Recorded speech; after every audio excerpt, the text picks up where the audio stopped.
Bienvenue sur cette chaîne qui t'accompagne et te motive pour arrêter de fumer. Je sais de quoi je parle, j'ai fumé pendant 20 ans, j'ai pas touché une cigarette depuis 2018. J'espère que tu vas bien. Dans la vidéo d'aujourd'hui, on va voir les préoccupations qu'a un fumeur. Il y en a plusieurs, mais on va voir les principaux, sachant que les diverses préoccupations, elles sont liées à leurs habitudes. Donc elles sont propres à chacun.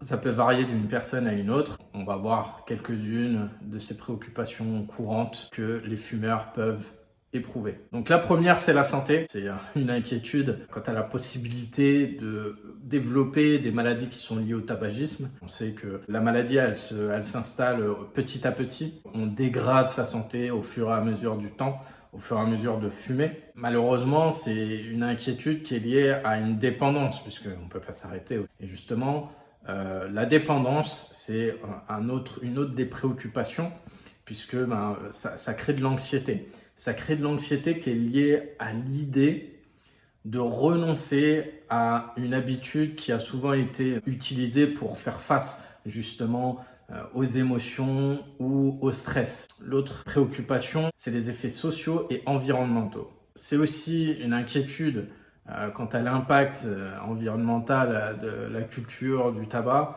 et de la production de cigarettes. Bon, ça c'est minime, hein, mais c'est pas une grosse préoccupation pour un fumeur.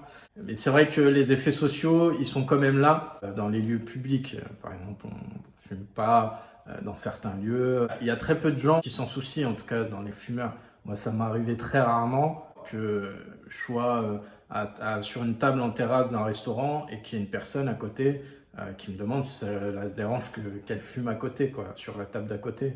Et je lui ai dit clairement oui, que ça me dérangeait, mais que j'appréciais qu'elle me le demande parce que c'est vrai que c'est rare.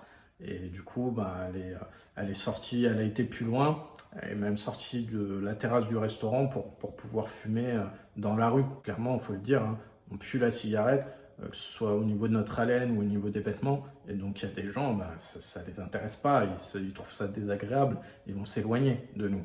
Même si c'est une préoccupation qui est vraiment minime, parce que nous, on se retrouve entre fumeurs qui puent, on s'isole volontiers pour faire face à notre dépendance, tous ensemble dans notre petite bulle, et après le reste, on s'en fout du moment que on a ce qu'on a besoin. Ensuite, il y a le coût financier qui est une préoccupation parce que c'est des coûts élevés qui s'associent à l'achat de cigarettes et à l'entretien de l'habitude de fumer. Il y a l'impact aussi sur les proches. On connaît le tabagisme passif. Ceux qui sont exposés à la fumée secondaire, ils ont un risque de maladie aussi.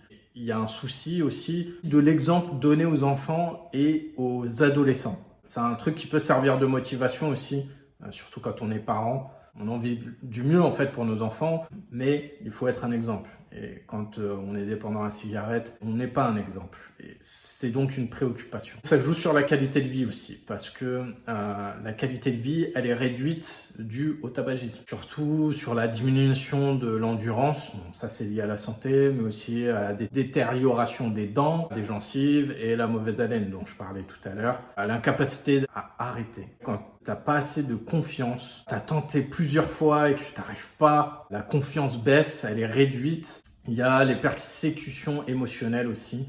Il y a des craintes sur l'impact émotionnel et d'éventuelles frustrations liées à l'arrêt du tabac. Il y a tout ça comme préoccupations qui sont lourdes pour le fumeur et c'est pas évident. C'est pour ça que le mieux c'est de se faire accompagner. Si vraiment tu es motivé, si tu as cette volonté-là, parce que c'est très difficile, c'est compliqué d'y arriver tout seul. Il y a l'entourage qui joue, il y a l'environnement, les croyances, le développement personnel, les émotions, il y a la santé, il y a l'hygiène de vie, il y a le coût financier, tout ça. T'imagines la détermination qu'il faut pour arrêter, quoi. Mais c'est pas impossible. Je l'ai fait, c'est que tu peux le faire aussi. Il faut que tu crois en toi. Tu vas pas y arriver sans une motivation, une détermination, une volonté extrême. Et encore, il faut encore plus d'habileté et de capacité pour y arriver.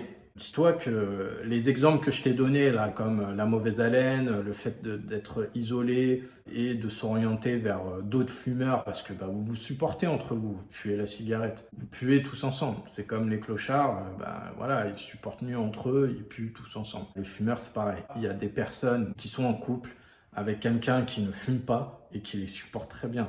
Franchement, ils sont très amoureux, vraiment. Et je sais, j'en ai déjà eu et, et je peux te dire, elles étaient amoureuses, quoi. Elles étaient aveugles et sans odorat. Franchement, moi, maintenant qui ai arrêté de fumer, je peux te dire que pour moi, c'est impossible que je sois avec quelqu'un qui fume. C'est impossible. C'est rédhibitoire. Prends-le comme moyen d'arrêter de fumer aussi. Si ta santé, ça t'arrête pas, si le coût financier, ça t'arrête pas, bon, à mon avis, le coût financier, déjà, ça devrait t'arrêter. Ça touche un peu plus. Quand tu fumes, t'es pauvre, en fait. Hein. T'es pauvre d'esprit et t'es pauvre du porte-monnaie. Si tu as envie de continuer à faire partie des pauvres, continue de fumer. Si tu as envie de t'enrichir, que ce soit mentalement, physiquement et financièrement, abonne-toi à la chaîne, rejoins-nous dans le groupe d'entraide sur Telegram, demande-moi un accompagnement, tu augmenteras tes chances d'arrêter de fumer. En tout cas, c'est tout ce que je te souhaite.